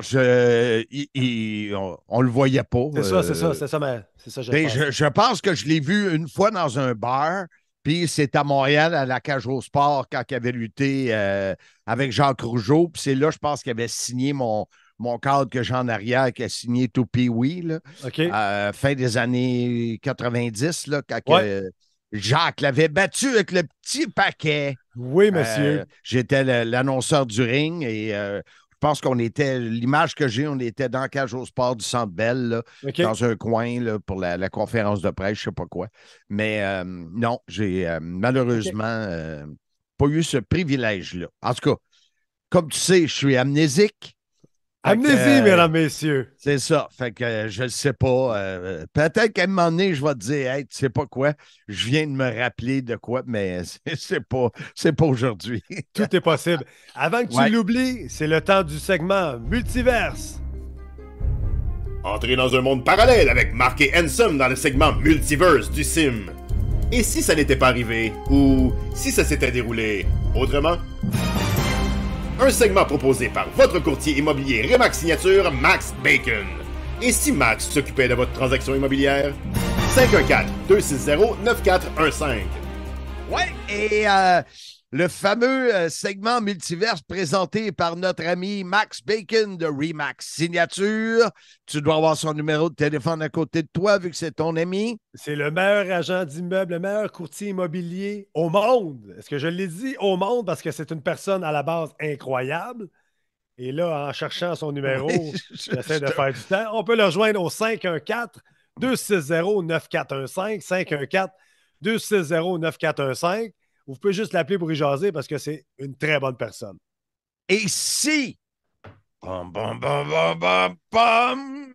Et si... C'était quoi ça? Hulk Hogan, ben, tu sais, c'était comme une musique de symphonie, là. C'était des effets. Oui, et si... Bum, bum, bum, bum, bum, bum. Wow! Hulk Hogan n'avait pas été le 3e membre de la NWO. Rappelle-toi cette image lorsqu'il trahit le jaune et le rouge, et les gens jettent tout ce qui leur tombe sous la main dans le ring. Mean Gene Okerlund qui est complètement dépassé. Et si c'était pas arrivé? Et si c'était pas arrivé, mais la NWO ne serait jamais devenue ce qu'elle est devenue. Dans les entrevues, on a Kevin Nash qui le dit souvent, on a Scott Hall qui le dit souvent, parce que si c'était pas Hogan, on pensait que ça allait être Sting. Mm-hmm. Mais Sting, ça n'aurait pas fonctionné parce que l'angle d'invasion, c'était 2 gars qui arrivaient de New York, qui arrivaient de WWE, et qui était l'ultime lutteur de WWE? C'était Hogan. Donc, s'il avait été pas le 3e homme, NWO n'a jamais eu l'attraction et le momentum qu'ils ont pris. Et Hogan, sa carrière, se serait peut-être arrêté là parce qu'à ce moment-là, Hogan sortait au ring en jaune et rouge et se faisait huer. Ouais. Donc, les gens ne voulaient plus avoir fait tes prières, prends tes vitamines, puis ça ne marchait plus. Le temps avait changé, les gens voulaient autre chose. Donc, tu sais, ça a été le meilleur move de sa carrière de faire ça. Et dans les podcasts de Eric Bischoff, dans les livres, c'est documenté comment que c'était une décision tellement difficile à prendre pour Hulk Hogan. Il avait peur de se tromper. C'était déchirant. Ouais. Mais probablement qu'un coup qu'il l'a fait, il était content. Mais comme tu dis, et si ce n'était pas arrivé, je pense que je suis d'accord avec toi, la NWO ne serait pas encore aussi hot aujourd'hui qu'elle l'est. Je regarde justement il faut que je te le montre, un die-cut sticker. Une chance que j'ai des longs bras. L'image est vraiment belle. Wow! Ça, c'est un collant que j'ai pris à sa boutique. Tu sais, aujourd'hui, 2023, à la fin de l'année, je te montre ça. C'est encore hot. Oui, C'est effectivement. grâce à ce moment-là. Et Hogan, ça aurait fait comme vraiment... ça a fait en sorte qu'il était déjà un immortel, mais il est encore plus immortel en ayant pris cette décision. Alors, c'était le segment Multiverse. Entrez dans un monde parallèle avec Mark et Handsome dans le segment Multiverse du Sim. Et si ça n'était pas arrivé? Ou si ça s'était déroulé autrement? Un segment proposé par votre courtier immobilier Remax Signature, Max Bacon. Et si Max s'occupait de votre transaction immobilière? 514-260-9415. Londin, quel podcast très, très, très, très, très chargé et fort intéressant cette semaine. Il a fallu attendre 142 semaines pour parler de Hulk Hogan tant que ça. C'est spécial. Il faudrait passer à travers la liste des autres thèmes qu'on a eus. D'après moi, Hulkamania aurait pu être plus haut. Mais ça, c'est une autre histoire. La semaine prochaine, qu'est-ce qu'on a au menu? On parle des comme de David Jouan. Le Don Juan des pauvres. Nous dit souvent, lui, il appelle ça des guests. C'est drôle que les Français appellent ça des guests. Et puis nous, on appelle ça des invités. Des invités. On voit bien que c'est nous autres qui est culturés, pas eux autres. Ce que tu dis n'a aucun sens. Mais l'exemple de Bad Bunny, l'ami de Pat Laprade, parce qu'il était à un côté de l'autre. Ben oui. Dennis Rodman, on a même parlé de Logan Paul, qui au début était un invité. Alors, les invités dans le monde de la lutte, ça va être le fun. Je lance l'appel aux membres du groupe, aux 3032 membres. Quand je vous dis un invité, vous pensez à qui? Et moi, je lance le défi à 2 de nos plus fidèles membres, Steve Charrette et Philippe Leclerc, d'accepter l'invitation de venir au podcast la semaine prochaine. Ben, souvent, là, tes tags, là, puis j'ai l'impression qu'ils sont retraités, ces deux-là, du groupe, là. Je te dis que c'est pas fort, là. Pas Écoute, fort, le commentaire. Là. Moi, ils me passent tous les commentaires sur le podcast, qu'ils soient bons ou qu'ils soient mauvais. Ils sont très langue sale quand ils veulent, Marc. Faudrait que je te lise ça un jour. Non, c'est correct, c'est correct. Moi, là, je suis pas pour ça des langues sales. Ce n'est pas ma tasse de thé. Non, c'est une tasse de café. T'es avec ta nouvelle cafetière. Et voilà. On la salue. Elle est sûrement presque pour être en marche. Ah oui, presque. Tu vas t'en chercher un autre. Oui, Et monsieur. Marc, avant d'aller plus loin, de quelle façon? On invite les gens à revenir la semaine prochaine pour nous écouter sur le podcast. Comme je l'ai dit 142 fois, soyez-y, mesdames, messieurs. Sa rage de vaincre l'a catapulté dans l'immortalité. C'est Hulkamania forever, pour toujours.